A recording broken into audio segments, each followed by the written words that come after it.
Nomor 12 kita ngomongin Om Obama. Presiden Barack Obama menyampaikan pidato terkait dengan gempa yang melanda Haiti. Ia menyatakan turut berduka atas bencana yang terjadi di negara itu. Proses ini dipengaruhi oleh ada macam-macam ya. A. Sugesti, B. Empati, C. Simpati, terus D. Imitasi, dan E. Identifikasi. Kira-kira yang mana? Nah, menurut proses terjadinya interaksi sosial, proses terjadinya interaksi itu dibagi menjadi ada 6 ya. Ada imitasi, identifikasi, simpati, empati, motivasi, dan juga sugesti gitu. Yang pertama kita mulai dengan imitasi. Teman-teman sering kalau misalkan belanja gitu, ini barang imitasi nggak asli gitu. Itu artinya itu adalah salah satu kata kunci gitu. Imitasi sebenarnya hanya sekedar meniru individu, sekedar meniru gaya atau mungkin bahasa yang digunakan oleh individu lain gitu. Dia cuma sekedar mirip lah seperti itu. Kalau misalkan identifikasi itu yang klimaksnya dari imitasi. Artinya kalau imitasi cuma sekedar meniru, identifikasi itu adalah proses di mana individu berusaha untuk bisa menjadi seperti orang lain. Bisa benar-benar plek persis lah. Istilahnya mungkin impersonator kali ya kalau misalkan dalam bahasa gaulnya itu. Itu orang bisa menjadi pribadinya mirip sama orang lain, mulai dari cara bicara, terus kebiasaan dan sebagainya. Mulai sangat amat identik, itu disebut identifikasi. Yang ketiga sugesti. Sugesti itu apa sih? Kalau teman-teman sering nonton Deddy Corbuzier, dengarkan sugesti saya. Itu sugesti itu sebenarnya adalah rangsangan atau stimulus yang diberikan kepada orang lain supaya mereka menuruti apa yang dikatakan oleh orang tersebut. Jadi sugesti pada intinya hampir sama kayak motivasi ya. Sugesti sama motivasi itu sebenarnya hampir sama. Bedanya sugesti itu dia mempengaruhi orang lain tanpa membiarkan orang lain itu berpikir kritis. Jadi orang lain tuh asal begitu tersugesti, nggak tahu itu benar atau salah, langsung aja ngelakuin apa yang disuruh gitu. Itu sugesti namanya. Sedangkan yang keempat itu simpati, bukan nggak ngomongin provider ya. Simpati itu adalah bentuk keikutsertaan perasaan kita seneng karena orang lain itu mendapatkan kesenangan. Misalnya orang lain ada yang temanmu ulang tahun gitu, kamu ikut bersimpati. Terus misalnya ada juga ada itu aku simpati deh sama dia, itu nanti lama-lama akan berujung ke ya you know what I mean. Jadi misalkan simpati itu lebih ke perasaan yang senang, ikut merasakan kebahagiaan orang lain. Nah bedanya sama empati sama sebenarnya, cuman kalau simpati tadi tentang kegembiraan, empati itu adalah kedukaan. Sedih banget. Kalau empati itu adalah bentuk mungkin kita berduka atas musibah yang menimpa orang lain, sehingga kita ngerasa seolah-olah kita juga ada di sana. Karena kita merasa kasihan, karena kita merasa ikut juga berbelasungkawa. Mungkin kalau ada kabar orang meninggal dunia kayak gitu, kita turut berbelasungkawa. Itu adalah bentuk tindakan yang berempati terhadap orang lain. Terakhir, ngomongin motivasi, kita seperti yang udah aku bilang tadi ya, motivasi sebenarnya mirip dengan sugesti. Tapi motivasi itu lebih mempengaruhi, menstimulus, mempengaruhi, merangsang orang lain untuk melakukan sesuatu dengan penuh tanggung jawab, dengan kritis, dan juga dengan tindakan yang rasional. Artinya dia nggak asal, kalau sugesti entah itu salah atau benar, tetap harus dilakukan. Karena mereka sama sekali nggak mikir ini benar atau salah, langsung aja gitu. Jadi tersugesti. Tapi kalau motivasi dia memikirkan baik buruknya. Kalau buruk berarti ya itu bukan motivasi yang baik. Tapi kalau baik ya itu benar-benar sebenarnya motivasi, dimana sebenarnya motivasi itu yang mendorong orang untuk melakukan sesuatu dengan tanggung jawab. Kayak gitu, misalnya ayo kamu belajar dengan giat supaya kamu bisa, kamu pasti bisa. Nah itu sebenarnya bentuk motivasi. Tapi kalau kamu kalau nggak nyolong ntar kamu nggak kebagian loh, lah itu sugesti. Jadi nggak ada kesempatan kita untuk mikir. Sugesti sebenarnya bisa ada yang baik, ada yang buruk, tapi kadang-kadang secara dasar sifat sugesti itu lebih ke hal-hal yang kurang baik kayak gitu.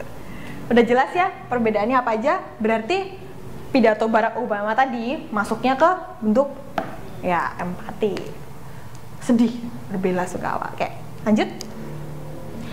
Nomor 13 masih ngomongin para pemimpin negara, kita masih ngomongin presiden.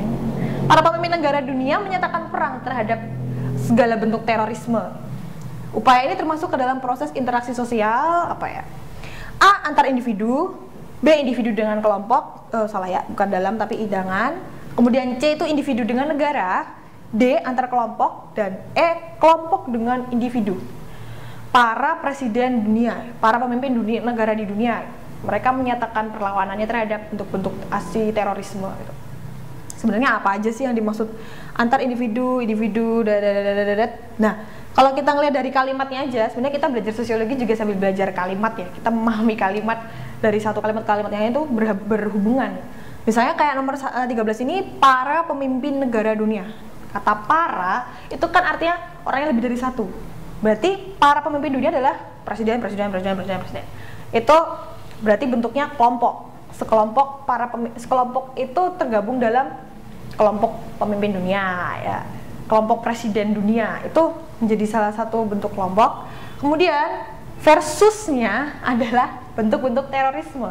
Kalau teman-teman tahu, terorisme itu nggak hanya dilakukan oleh 1, 2, 3 orang ya, dimana sebenarnya itu bukan, kalau dibilang kelompok besar juga bukan, karena terorisme itu kan terjadi di berbagai daerah, bahkan di belahan dunia, belahan negara yang berbeda-beda gitu. Berarti dia kan diorganisir oleh sekelompok jaringan.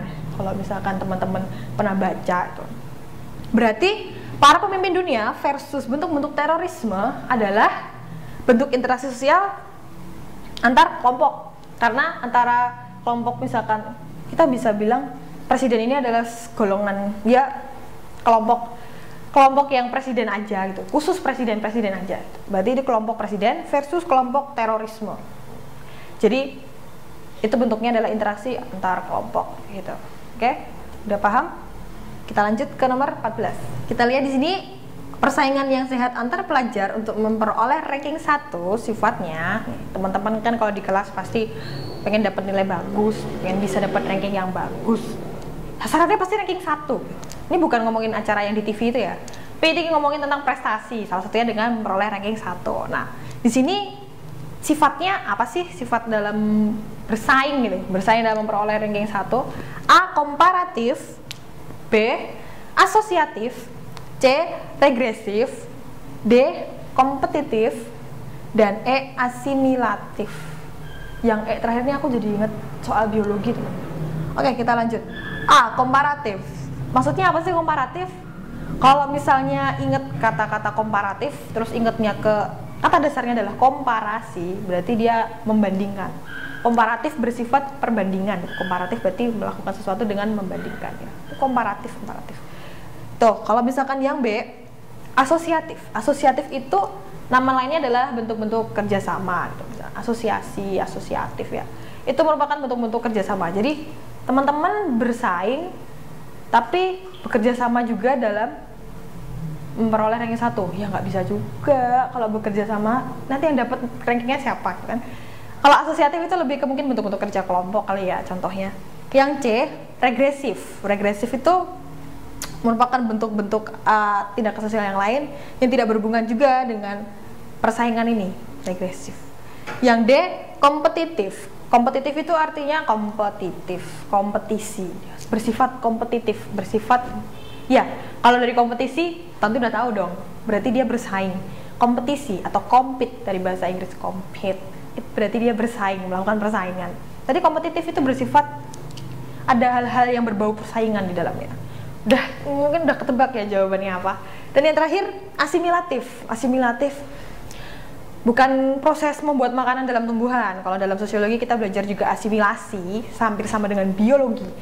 Kalimatnya sama, tapi pengertiannya beda. Dia definisi dari asimilasi di sosiologi adalah bagaimana kebudayaan satu dengan yang lain itu bercampur sehingga menghasilkan kebudayaan yang baru, tapi mendominasi satu kebudayaan mendominasi kebudayaan yang lain. Berarti asimilatif itu nggak masuk dalam konteks ini ya. Udah tahu dong jawabannya apa? Ya.